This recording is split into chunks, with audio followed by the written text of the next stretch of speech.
This is the Horse Radio Network.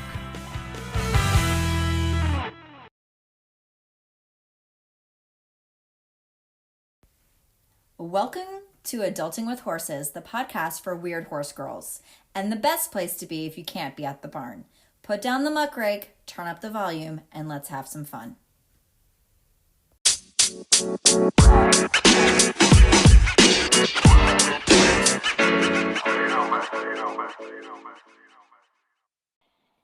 Hi, everybody. Welcome to another episode of Adulting with Horses. So I hope you are paying attention because things are about to get a little weird as usual, but of course, in a fun way. Natalie, you had some big changes this week. What's new with you? Oh, I'm just like a horse farm owner now. I just have a farm with like actual horses on it. And Oh, NBD, just living yeah, the dream. yeah, it's casual. There's just two beautiful chestnuts grazing in my front paddock right now. Oh, I have paddocks with beautiful horses in them. It's fine. It's not a big change from my, past 7, 8, 9, 10 years of living in an apartment. So No, there's no difference at no, all. no. That sounds terrible. Why would you want to ever do that? I don't know. I had this weird moment last night where I was like, oh my God, I have a horse. What? Because it is really, honestly, I haven't had a horse that I could actually call my own since like 2010. That's a big deal. I know. I love it though. I'm loving all the social media feeds, seeing how you and Ben are playing in the paddocks, and he didn't like your carrots. I saw that was rude. A deer also dug up one of my carrots, and the deer spit out. Ooh. Maybe not talented. The carrots were the first thing I just stuck in the ground to see what would happen, and so far they're pretty, but I also don't think they're grown fully. I don't really know how they're supposed to look. Oh, maybe they're not right. Maybe. I don't know. I just kind of pulled it out of the ground to see what was going on down there. And since it was only about an inch long, not a lot. It's like a nub. There's like different kinds of soils on this property. Like some is really limestone and then some is really acidic. And I wasn't here all the time, so I couldn't really babysit seedlings. So I just stuck a bunch of stuff in the ground all over to see what it would do. So it's literally like it's not been fertilized, it's just stuff growing in sand basically. So if anything actually is edible that comes out of it this year, that's a big bonus. Yeah, and we're gonna try not to poison Ben. Ben says, "You know what? I have better taste than this, Mom." Yeah. I bought him 5 pounds of carrots. He's fine. Oh yeah, I think he'll be right as rain with that. Well, at least that's nice of you for bringing carrots. I always forget to bring the carrots when I actually go to the barn.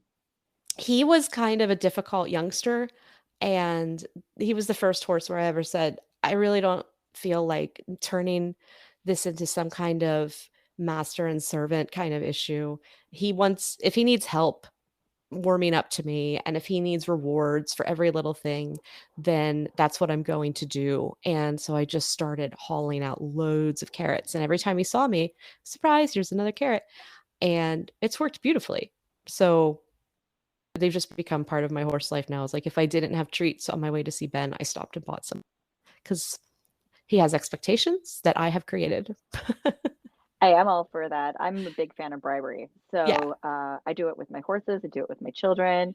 I'm an equal opportunity because that's how I like positive reinforcement. If you want to treat me with ice cream, and I will be your friend. Yes, That's what bribery can be, a form of love. I agree. And I believe like margaritas and wine are always like the go-to of choice, but I will take tacos. I will take donuts. Deep fried pickles are a great way to bribe me. Ooh, haven't tried those yet. Oh, That sounds there's really so many good. different kinds. You're just in for a whole new world of flavor. That's so wonderful. I love that idea. I love that journey for me.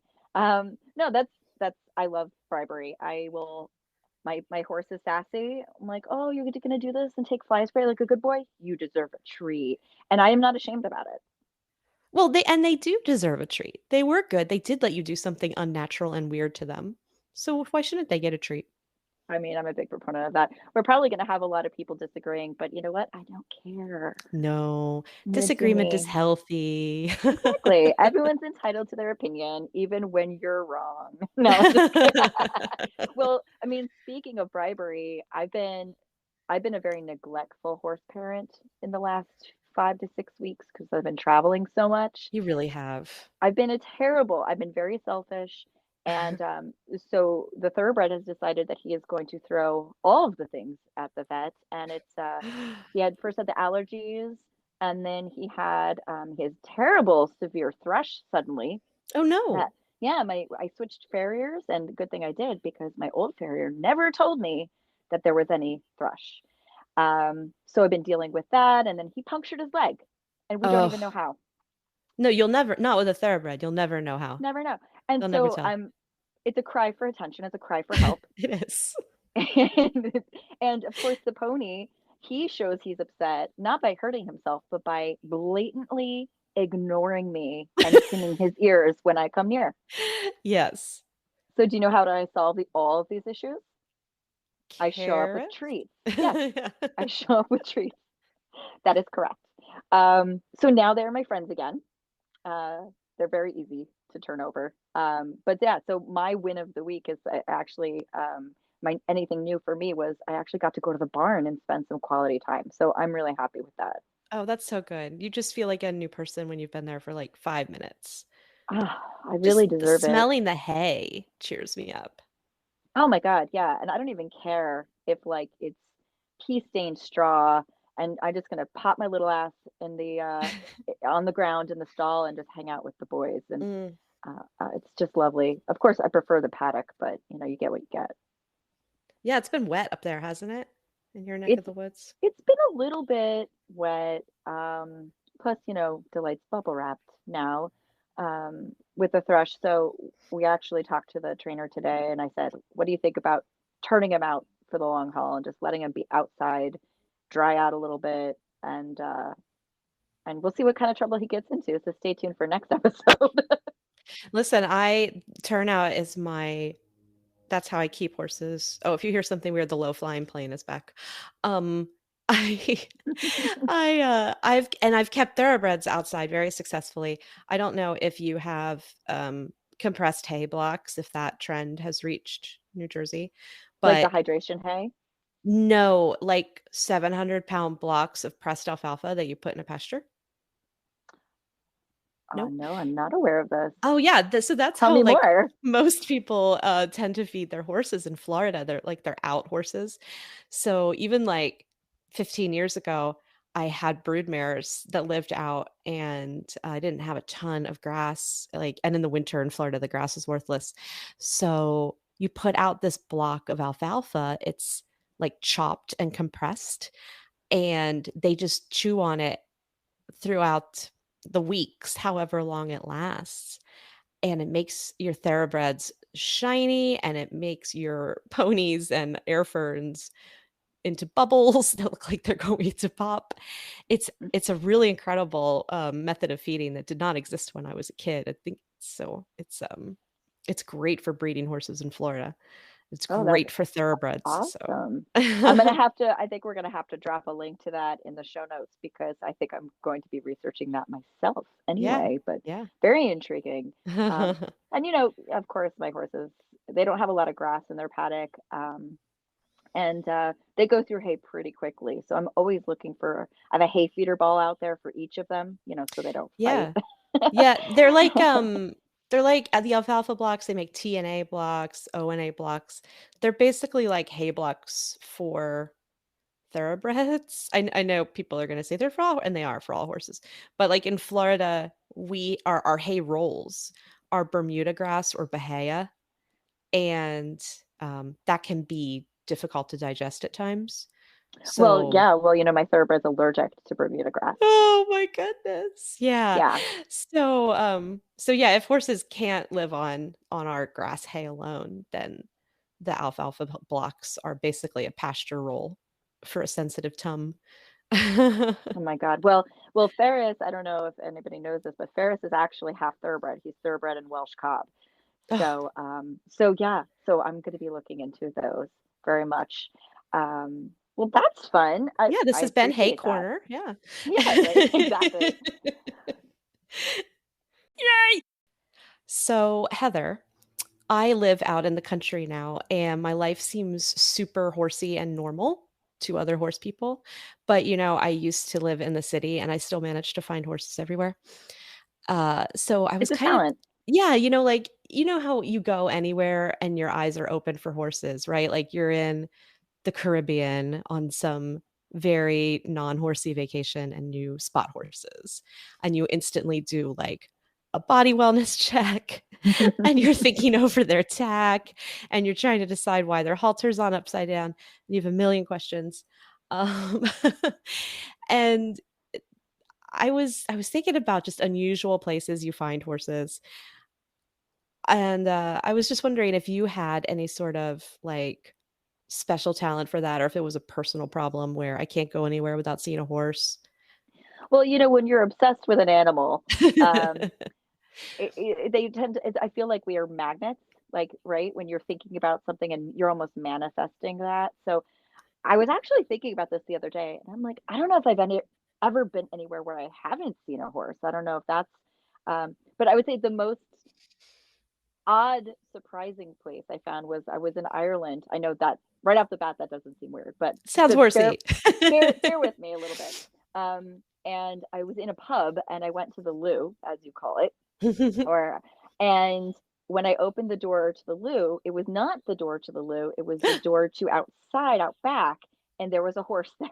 Scared the bejesus out of me because I just wanted to pee and I didn't understand that there was a horse in the backyard. Um, and so that was a little surprising. Of course, I had to make friends with it, as you do.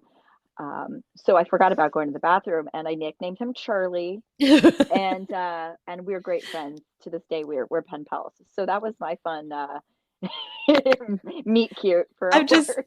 I'm imagining you go into the back and you're like, "Oh, a horse," and you rub it on the horse and you think, "What, I still have to pee." So you just casually go in the horse's stall, pee in the straw. I mean, who doesn't, Natalie? I think every horse girl at some point has peed in a stall. I did work for, coincidentally, or maybe not, an Irish trainer at one point, an Irish racehorse trainer, and his girlfriend went into a stall and peed, and he went crazy and told us none of us were allowed to pee in the stalls. It was disrespectful to the horses. That sounds very I very I don't know, that's disappointing. I feel like it's just a pragmatic thing. I mean, you have to pee. If there's no Sure, if there's a bathroom around, of course you're gonna go to the bathroom. Well, let me tell you what it was. I'll tell you what it was. It was male privilege, Heather, because he doesn't need to Because find he can just someplace. whip it out anywhere. Exactly. We were the only two girls galloping horses for this guy. The rest were men, and they could just go behind the barn. But we didn't have that option. So you know what? Next time, go behind the barn and then really give them a fright. I think now I would. I would. I was 18 at the time, and so I was, I still had like scruples. But at this point in my life, yeah, I would just be like, "Turn your head, boys." Yeah, Or don't. I'm going to continue talking. This conversation is not pausing.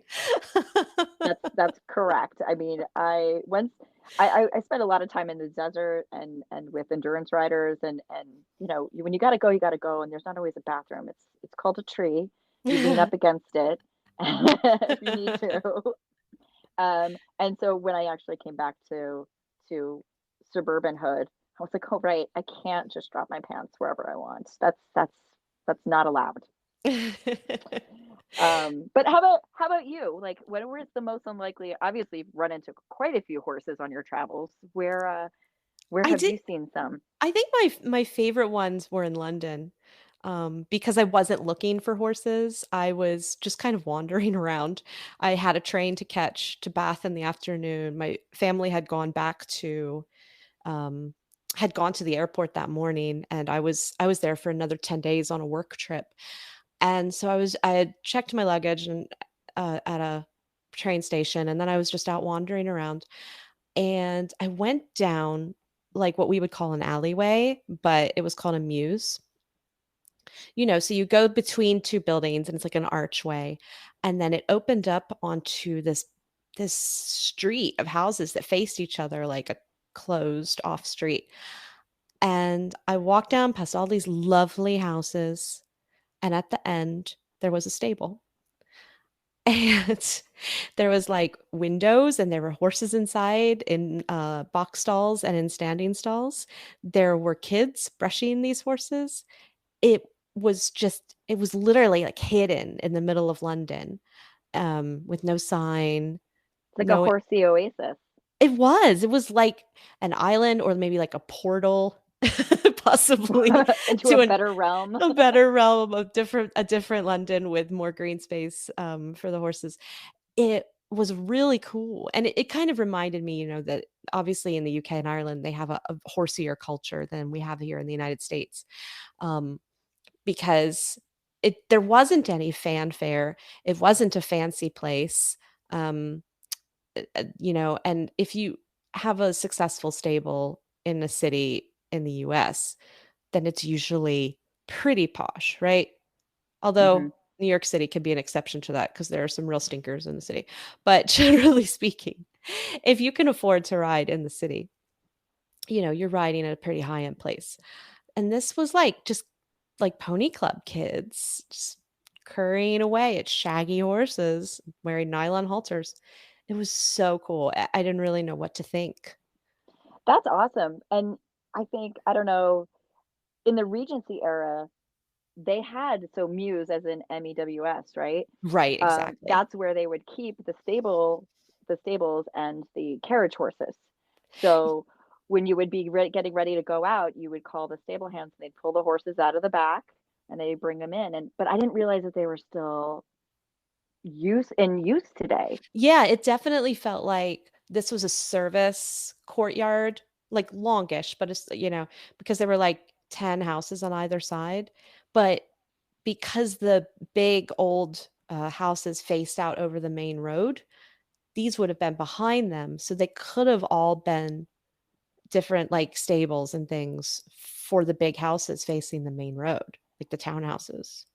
And that's so cool that they're still in use today and that the horses didn't get kicked out for some luxury townhomes or things, something like that. Right. Because horses aren't luxurious enough, I guess. Rich people, geez. God, they're not posh, guys.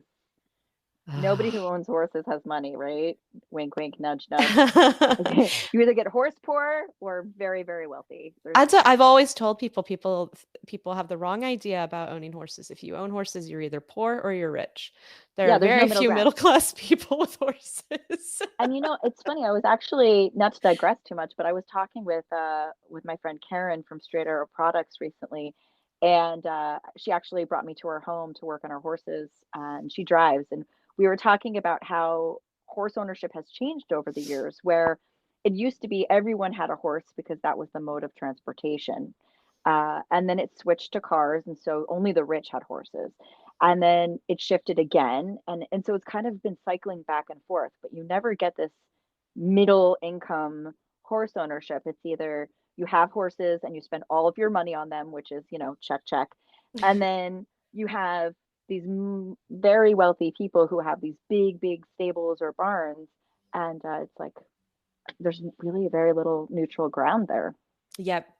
Yep, exactly.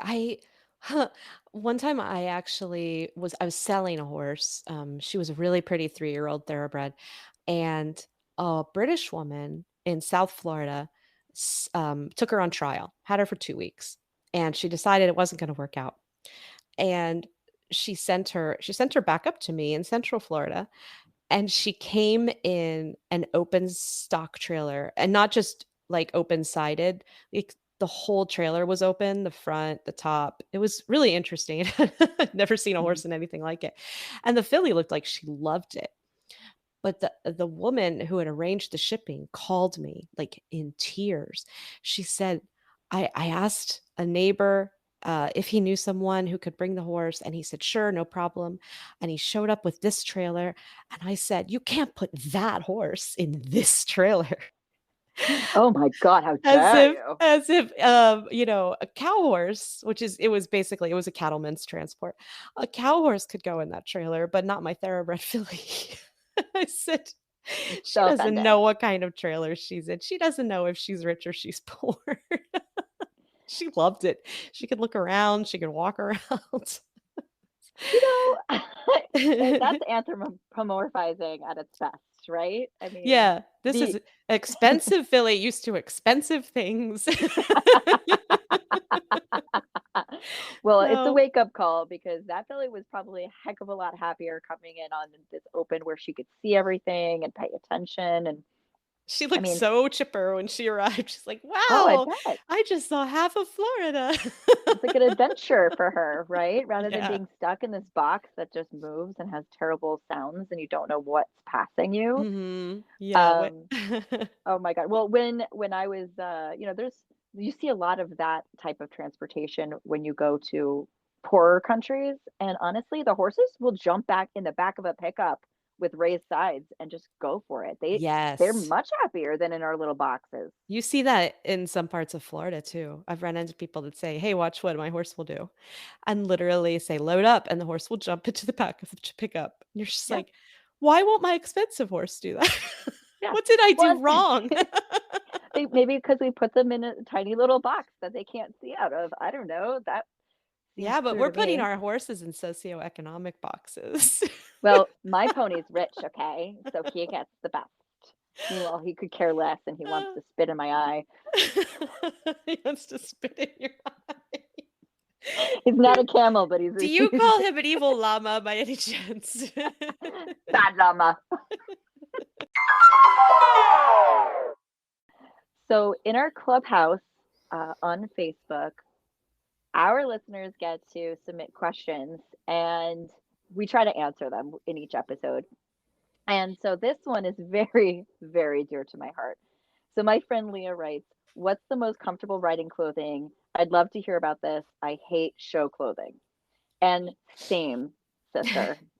I mean, I can't think of anything less comfortable in my life. They're starched and tight. And so I have a lot of opinions about this, and they're probably not popular opinions with people who like to compete. So, but luckily we have weird horse girls who are on this podcast and they're here for a reason. So I'm hoping you guys might appreciate this and maybe even have some suggestions of your own. But for me, when I'm riding, I actually prefer I either ride in jeans or if I'm doing like a heavy workout, I'll ride in riding tights. Because then I can go from the barn to run errands, et cetera, and they don't fall down because they're high waisted. So I like that. And then usually wear a t-shirt. Like I don't subscribe to like this tight fitting clothing. I have a couple of sun shirts, but I always find that I look a little poochy in them because I have curves. Um, Shocker, I know, but I dress for comfort, and so a lot of times I'll be wearing like a t-shirt, riding breeches. My favorite are the Ariat Terrains. They're like riding sneakers. They are literally the best things I've ever found, and I will die in them. And you could, yeah, oh, they're amazing. And they're so comfortable. You can hike in them. You can do barn chores in them. You could get on the horse and ride in them. And they're waterproof and awesome. And then I just stick a little pair of half chaps over them if I really am doing some heavy riding. So for me, it's very much a let's see, area terrains for the shoes, half chaps. They have matching terrain half chaps, which are awesome, very breathable. My favorite riding breeches, if we're gonna name names, Name names.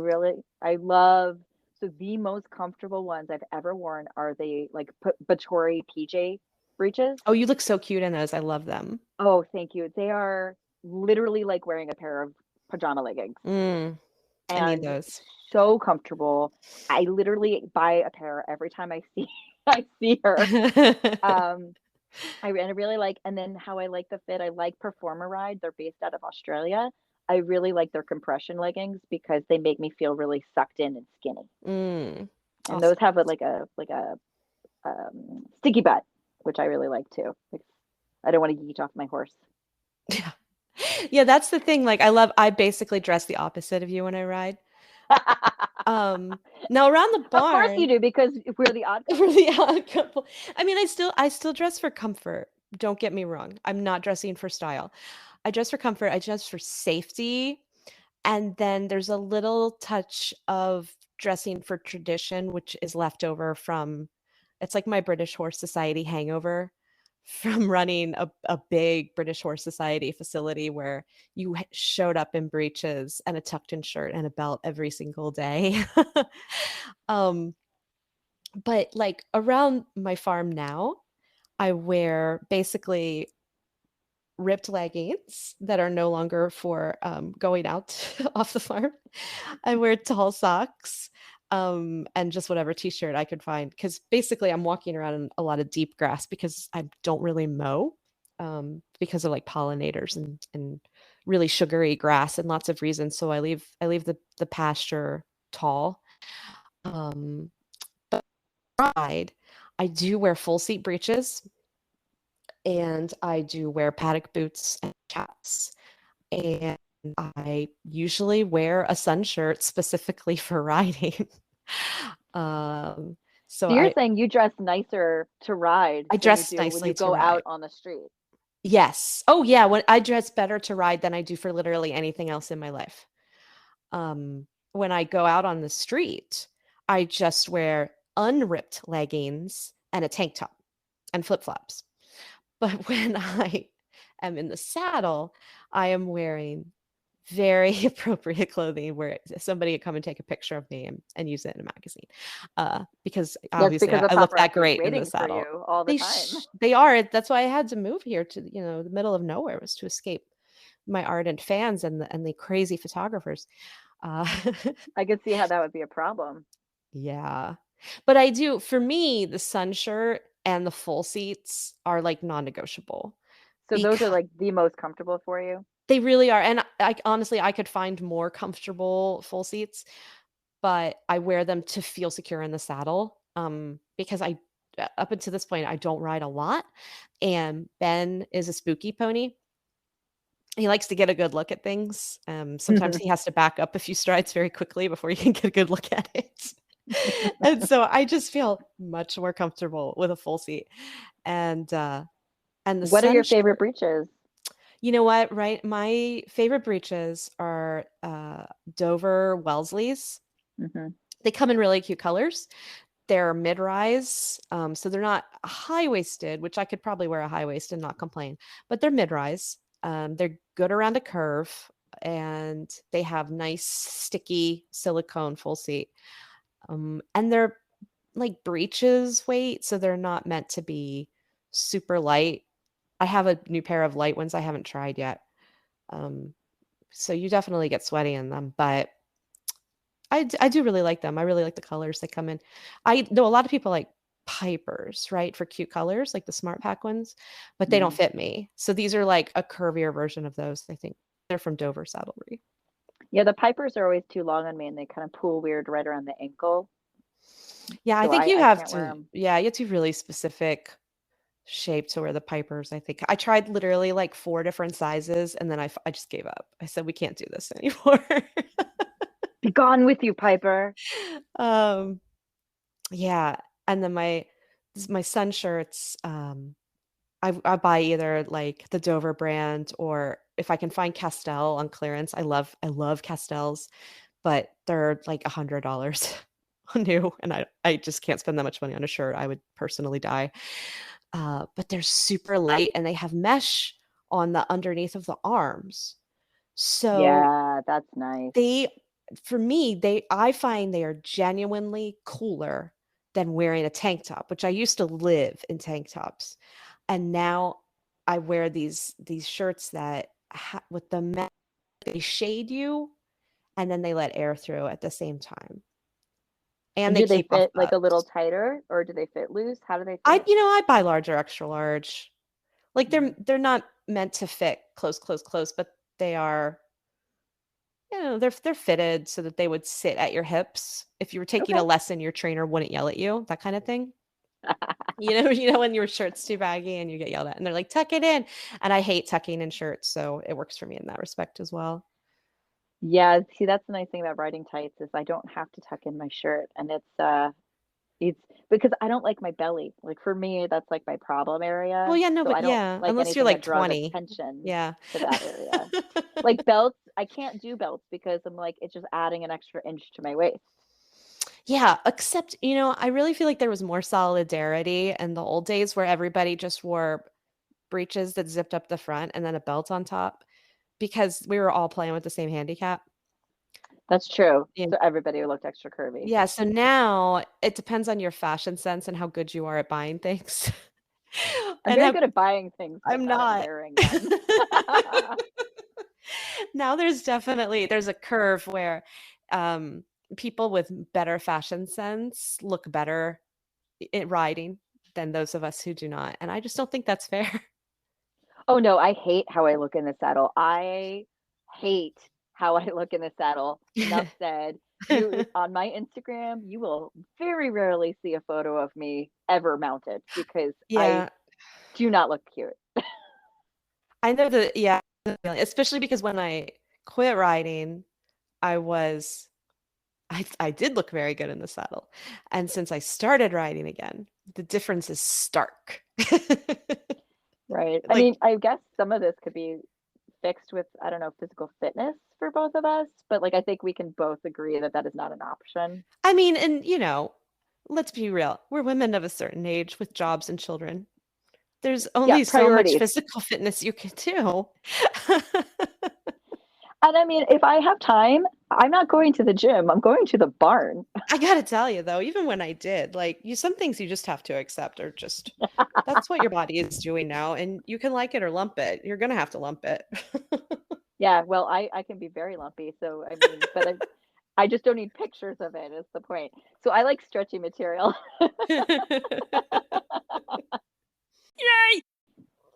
So, Heather, on this episode's Pop Corner, let's talk Bridgerton. We were already talking about Regency horses, right? Ooh, Bridgerton. So, we have a tie in to a super hot Regency romance on Netflix, right? And we didn't even mean to do it. No, it's just some things are meant to be. The era just wanted us to talk horses, and Bridgerton just brought it up. Yes, Um, man candy, but of the horse variety, right? No, I'm just kidding. well, we get so many man candy on horsebacks per decade, I think. There's not a lot of them. We have to kind of if we went back over hot guys on horseback over the years, the first one that comes to mind for me is good old what's his face? Aragorn and Oh, his Viggo horse. Yeah, Viggo Mortensen. Mortensen, that's his name. Yeah, Uh, Hidalgo dog, and yeah. oh yeah. Super Yes. into horses, all that. Robert Redford is a good one too, in a classic sort of cowboy way. Right, right. Yeah, I think I've only seen him as a very lined older man, but I just like my the way he rides. understanding is he was young at some point. Yeah. But the thing I like about Bridgerton, horses included, is that it is not strictly historical. It's a beautiful fantasy of a historical. And I always accept that, like, I love the clothing and I love the casting and I love, the dialogue is cheeky and not strictly like a costume drama, right? It's not a BBC drama. Correct. I get really snobby about the wrong horses, and I am trying to be better about that. Frisians. Frisians. So I've come to a conclusion, which is that as long as they're not a totally obviously sort of with respect and love to Frisian owners, a fad breed, then I don't mind if it isn't exactly the right horse for the job. I like that we can have fun with these historical shows and sort of push past having to be this photorealistic image of what the past looked like because when we dig into the past we go, "Ooh, that really sucked in a lot of ways for a lot of people." And it sucked for horses too, right? Like horses in this period were getting ridden with nasty bits and they had badly fit saddles. And so the Bridgerton horses, they're wearing adapted tack, but they're not wearing some horrific curb bit from a museum. and they're wearing rubber shoes. But did you know that they wear rubber shoes? I didn't realize that. No. So this is a fun fact about the horses in Bridgerton. They wear rubber shoes because they have to travel on cobbles and and sometimes I think they're on like marble, wood, like the footing just changed so often for these horses that they shod them with rubber like carriage horses, and then when they're producing afterwards, they add in the sounds of them walking or trotting on cobbles. Oh, that is really interesting. Isn't that great? That made me really happy. I was like, these horses are not having to stomp around like steel on Yeah, lighting little cobblestone. igniting fires on the cobbles. Right.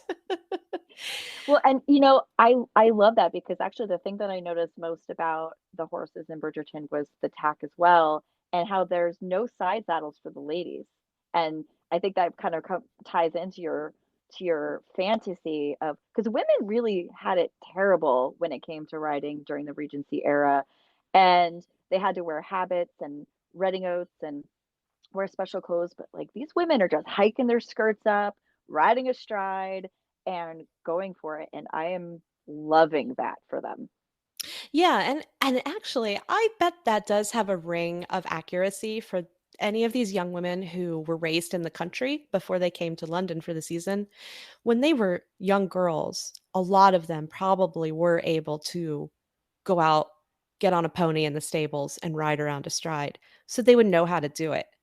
Um, and then they would have to learn side saddle, and we've all read those books where it's like, I look ridiculous in this saddle and it's super unsafe. And they only want, You in you sound fact, exactly like them. I I can just lost I picture lost it. my accent halfway through. Um, and I wrote, it's not published right now, but I wrote a Regency romance a while back about a young woman who rode astride. That was like her thing, was she rode to the hounds astride instead of side saddle. Um, I kind of I forgot about Oh, that's that. so funny. So we're just bringing it on back. Maybe that's something you need to I finish. it you know, I decided to rewrite it, and I got halfway through it and I got caught up in a lot of other stuff. But someday I will finish it and publish it again because it was a sweet story. I liked it. Um, Oh, but that's it's awesome. yeah, it was pretty good. And actually I did have a few fans. I had 3 Regency romances that I wrote that all had horses in them. Hey, I'm a big fan of Regency romances. I Oh, mean, I that's am where my too. love of history comes in. And, Mhm. I think I have to admit, and this is terrible, but I'm a bigger fan of the Bridgerton series on TV than the actual books and her writing. I am too. I am a big fan of the old Regencies from like the 70s and 80s, and they were very heavy and very historical. Mhm, And they're much lighter now. I mean, I think that Julia Quinn, the author, might be the first one to really significantly like do all of her titles with pop culture references. Like these mhm, books are called things like not The Spy Who Loved Me, that's the movie. Things like The Viscount Who Loved Me. Um, or Romancing Mr. Bridgerton, things mhm. like that. So she was the first one, or she was the first of that generation to say, you know what, I'm going to make this light and fluffy and easier to read, and connect them as a series, which is a significant marketing move for any author to do. Oh, yeah, series sell Hmm. big time. Right. And that didn't used to be a thing in romance at all. So it's really changed. So I read them occasionally for something light, but I like the old ones, the old like heavy. There was one that's set like entirely with like Dutch shipping magnets and stuff. Super weird. I loved it. Erin was 14. Well, It was called So Worthy My Love. So that's what they used to be called. Things like that. that is that is like the perfect segue into the because we were going to talk about when excuse me, when book picks go wrong. That's right. And I'm just going to carry on through to that because your segue is perfection It because wasn't my even on book purpose. I know, that's why it's so crazy. My book pick going wrong involved my 13-year-old daughter, Oh, fantastic. I'm excited for this. right? And I don't know if I'll be disappointing you, but she's a huge reader, avid reader. She reads slowly but very prolifically, and every night I've got to say, "Turn out the lights. I know you're reading, but it's time to go to bed." She loves it. And we were in, like, I don't know, a Walgreens or a CVS picking up some items for the house. And I think you know where I'm going with this. She picked up a book and she's like, "This book looks great." I said, "I don't know, there's a lot of bodice rippers here in these stores. Let me just read the back." Okay, it was a huge mom fail because I read the back, I read the front, I flipped through a little bit. I'm like, "Yeah, this looks totally innocuous. I'm sure this is appropriate for young adults." Fast forward 3 to 4 months, and Cameron's laughing at me in public one day in front of her friends, and she goes, "Oh, yeah, well, my mom picked out a book that had a lot of sex in it." And I was like, "Oh, no." And I was mortified, and I said, "Well, did you read it?" She goes, "I'm not telling." And I was like, "Oh my God." So, note to self, not to ever just trust the back cover. I took her book shopping after that, and I made the effort to talk to the person at the front, and I said, "Can you please check if this is young adult appropriate?" And she did, and so we vetoed one or two, but the rest she got. But oh, that was wrong. I do not want to admit that to my husband at all, that ever happened. That's really, you know what? That's funny to me. And here's why. Because when I was 13, I think, my mom took out a big box of old battered bodice ripper paperbacks. And she said, "If you like history, you'll really like these. There's a lot of sex, but I don't really read those parts." And that was where I started reading Regency romance. And to her credit, she was right. I learned a ton about history. I got super into the genre, and I didn't usually really read much of the sex at all. I just flipped through it because I want to go back to the castles and the battles and That's awesome. Well, now I feel better actually. So yeah, thank it you. was like Judith McNaught and Julie Garwood and Iris Oh, I love their Johansen. stuff. Yeah, and all the, like, Scottish ones, like, and the Black Lion. Oh, yeah, those were all so, so good. Now that went backwards once because I kinda tried to go in the other direction. I started reading some books by a romance author named Bertree Small, and I read this one I really, really liked called, Another Time, Another Place. And so I recommended that to my mom, and then I picked up a few more books by her, and I left them in the living room, and I said, "Mom, this author is really good. You should read some of her books." Well, I don't have time to get to them. One of the ones I lent to her, she read, and she was like, "Okay, yeah, that was good." I was like, "Cool, cool, cool." So I read it. Oh my God, Heather. It didn't just have sex in it. Oh no. It was the kinkiest, most love triangled, most did they really have those kind of sex toys in medieval times? Oh, do they talk about the sheep gut condoms in that as Oh, part of the no. Oh, no. Pearl-encrusted toys, Oh food no. play, Hold on, I need to multiple write down the partners. authors. It let me tell you, fantastic book. Not what I should have recommended to my mom. Not But from a wait, did she prude say standpoint. anything? No, she was probably like, "Okay, Natalie, that was something." I love that she didn't even comment. She was like, "Oh, She that was did a good not. book." Yeah, Yeah. that was fine. Oh my God. It's not that, like, she probably didn't enjoy it. She probably did enjoy it, but that's not a mother-daughter sharing moment. No, it's a little close. A little too close. But so that's your book pick or wrong. I mean, that's or is it? It isn't.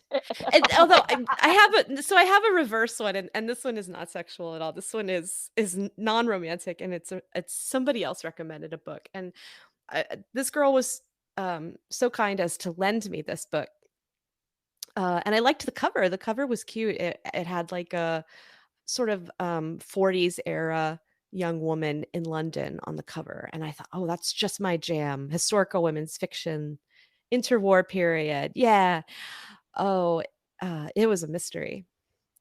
I don't read mysteries. It was a crime mystery. I really don't read anything with crime. I cannot stand anything to do with the law. Did you watch The Marvelous Mrs. Maisel? Yes, absolutely love it. You know when they went to the play and then the play turned into like a crime, like a legal drama or something, and they Yeah. ran out? That's me. There's nothing I hate more than any mention of courtrooms, legality, lawyers, investigations, Scotland Yard, all of it. I hate it. So this book sat in my apartment for like 2 months.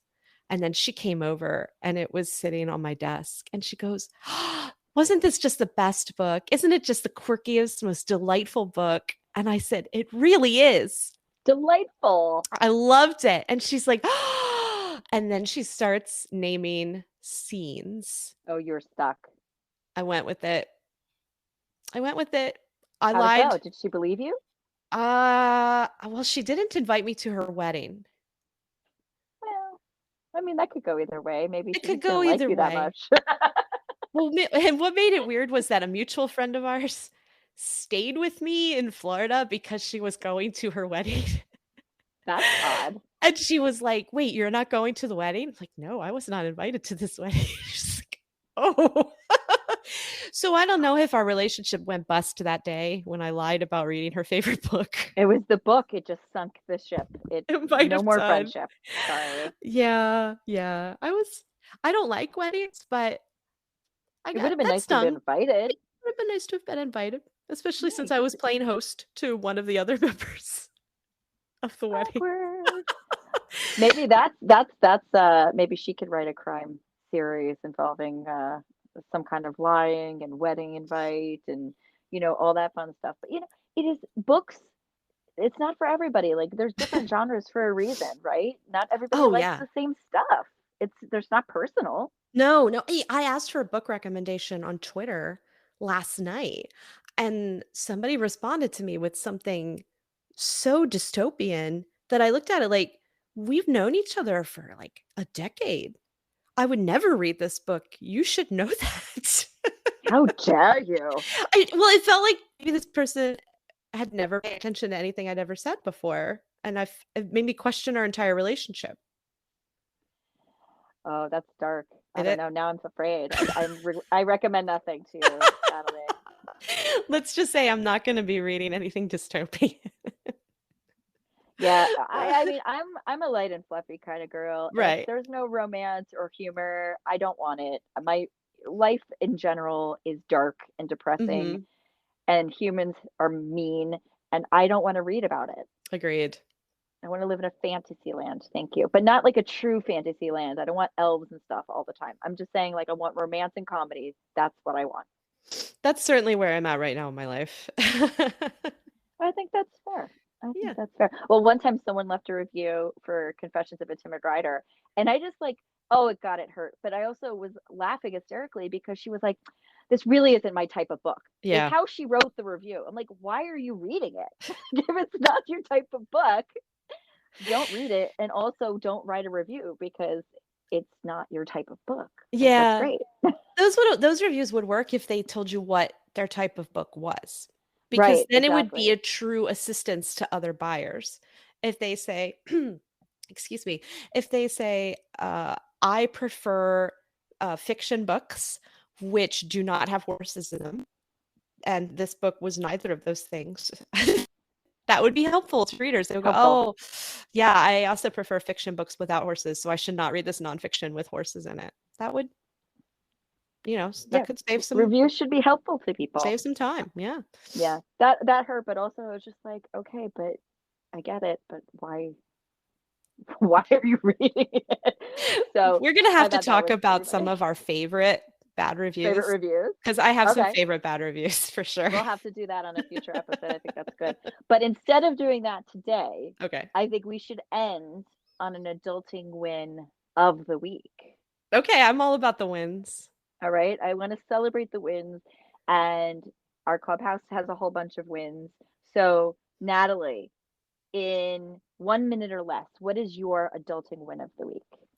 My adulting win of the week is building an entire paddock of electric fence with my husband, and neither of us yelled at each other or shocked each other or marched away in anger from one Yep. another.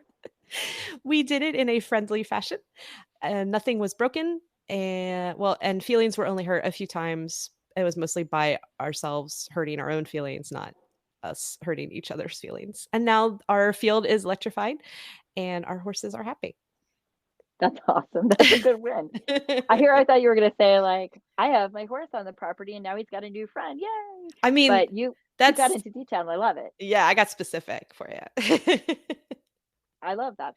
Well, so my adulting win of the week is also, I don't know how specific it is, but I made a schedule and I stuck to it. And that is extremely hard for someone like me because my schedule changes based on clients and things like that. And of course, the kids always have something popping up, but like I stuck to my schedule. I made time for myself and the horses. And I feel so proud of myself that I just want to pat myself on the back really quick. No, not just a win of the week. That could be a win of the year. That's incredible. It might be the only time it happens this year, Natalie. Just remember this feeling. I'm going to just ride the wave, okay? Savor it. Well, and so we have a couple we have quite a few listed in the clubhouse, but I'm only going to touch on a few so we could save a couple for coming episodes. So Amy says that her adulting win of the week is getting back on the OTTB who dumped me after a jump and then plucking down lots of money for a new helmet.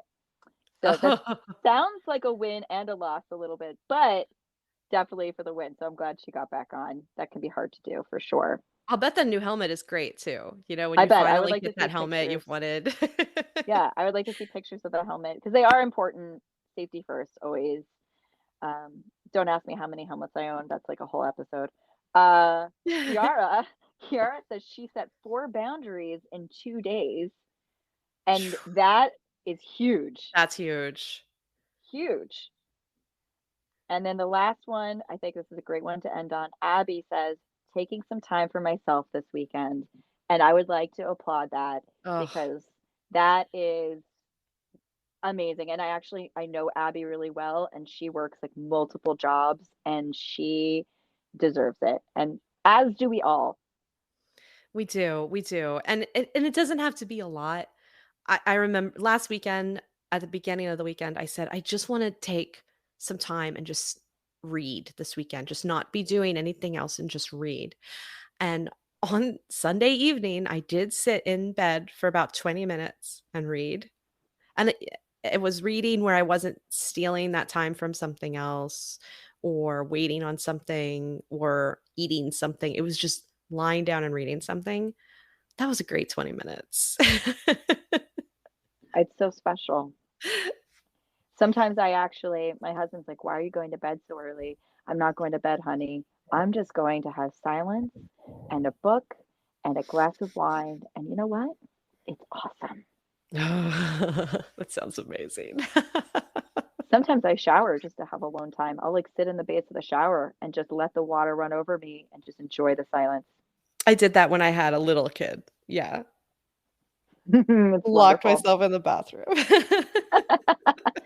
Highly recommended, everybody. So on that note, I want to say have a great weekend, everybody. Thanks for listening, and make sure to subscribe and tune in because Natalie and I have some great stuff coming down the line here. We do? We do. You just don't know about it because I haven't inundated you with like 70,000 text messages. I'll be waiting. Join in so we can surprise Natalie.